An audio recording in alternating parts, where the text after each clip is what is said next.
Chegou a hora e a vez de falar sobre política aqui no Em Dia. E Paulo Roberto, como sempre, conosco aqui ao vivo para trazer as novidades dos bastidores. Boa tarde, Paulo. Boa tarde, Anchieta. Tudo tranquilo por aqui?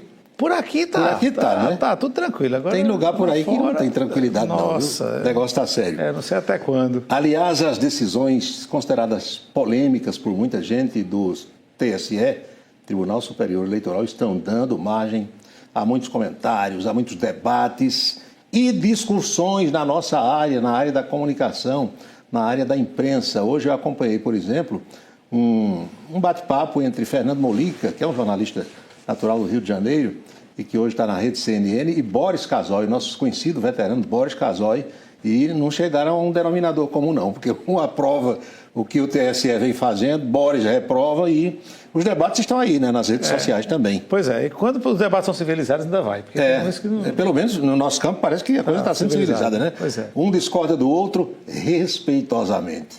Não chega e diz, eu sigo o voto do relator, para parodiar o jurista, eu não sigo e levo na brincadeira. Mas a verdade é que a ministra Cláudia Buchianeri revogou, preste bem atenção você, aquela decisão dela de dar 164 posições das inserções do horário eleitoral obrigatório do presidente Bolsonaro para o ex-presidente Lula. Aquilo tinha sido uma decisão dela sozinha.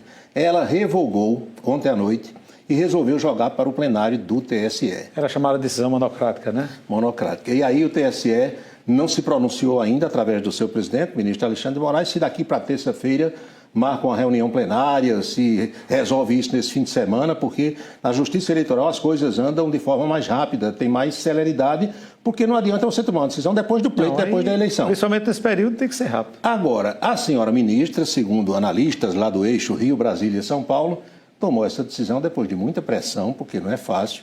Por mais técnica que seja uma posição assim, numa hora dessa, com esse acirramento que tem, gera insatisfações, protestos pelas redes sociais, xingamento, ameaças, inclusive.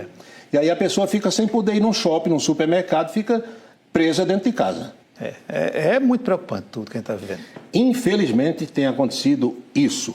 Pois é, agora há pouco, ainda nesse campo da eleição presidencial, saiu uma nova pesquisa, Modal Mais, dando Jair Bolsonaro na frente. 47 a 43. E aí quando sai uma pesquisa assim, aí lá vem as reações, essa é falsa, essa é verdadeira, eu só acredito no IPEC, eu só acredito no Datafolha, e fica essa confusão também, que ninguém sabe onde é que vai parar. A misturada é grande.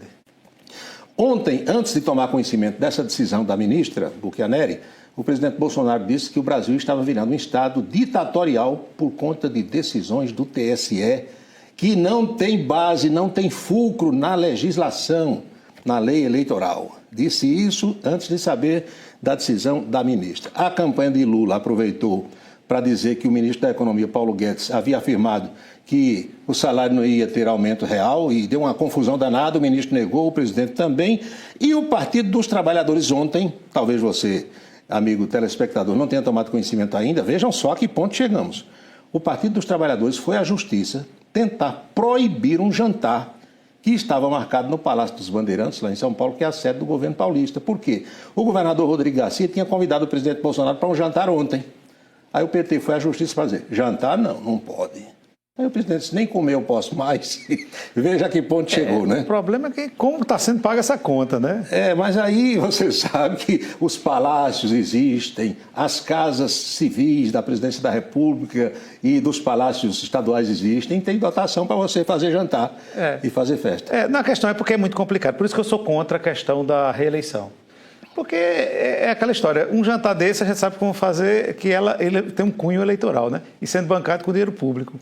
Essa é a questão todinha. Aí, se a gente tivesse reeleição, não ia ter isso, porque o cara está nem aí, meu amigo, para pedir voto para os outros. Né? A reeleição propicia esse tipo de coisa, porque na maior parte dos casos a gente precisa entender uma coisa.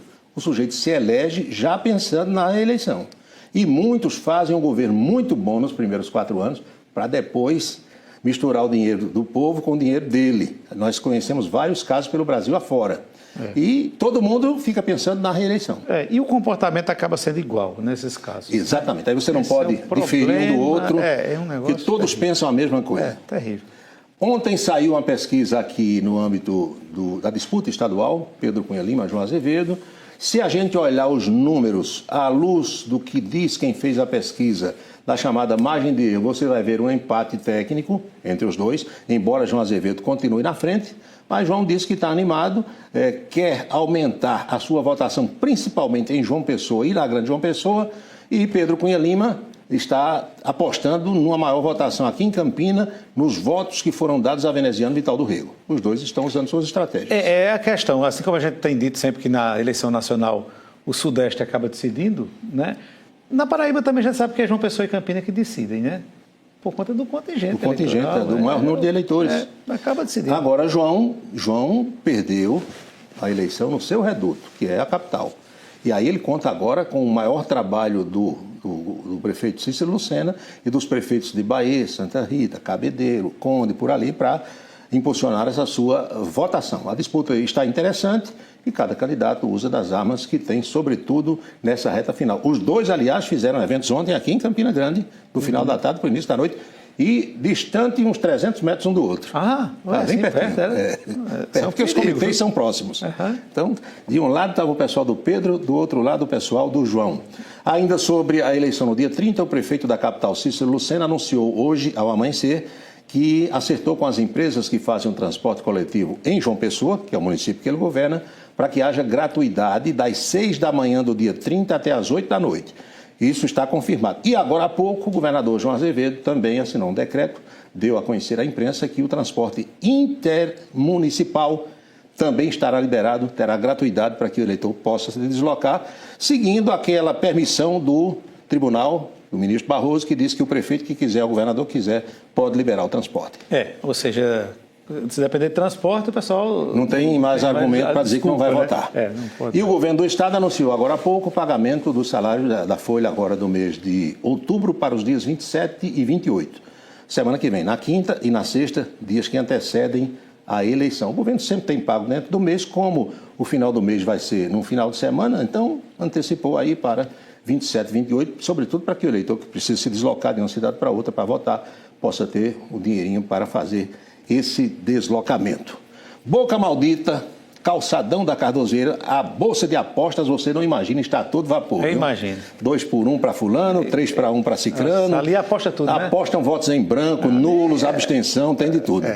Juarez Amaral, de saudosa memória, quando ia para lá todas as manhãs, quando não tinha o que apostar assim, aí olhava para a esquina da farmácia, do cafezinho e dizia: a próxima mulher que aparecer ali vai ter uma blusa cor-de-rosa. Eu dizia, é azul, é preta. Aí apostava. Impressionante, né?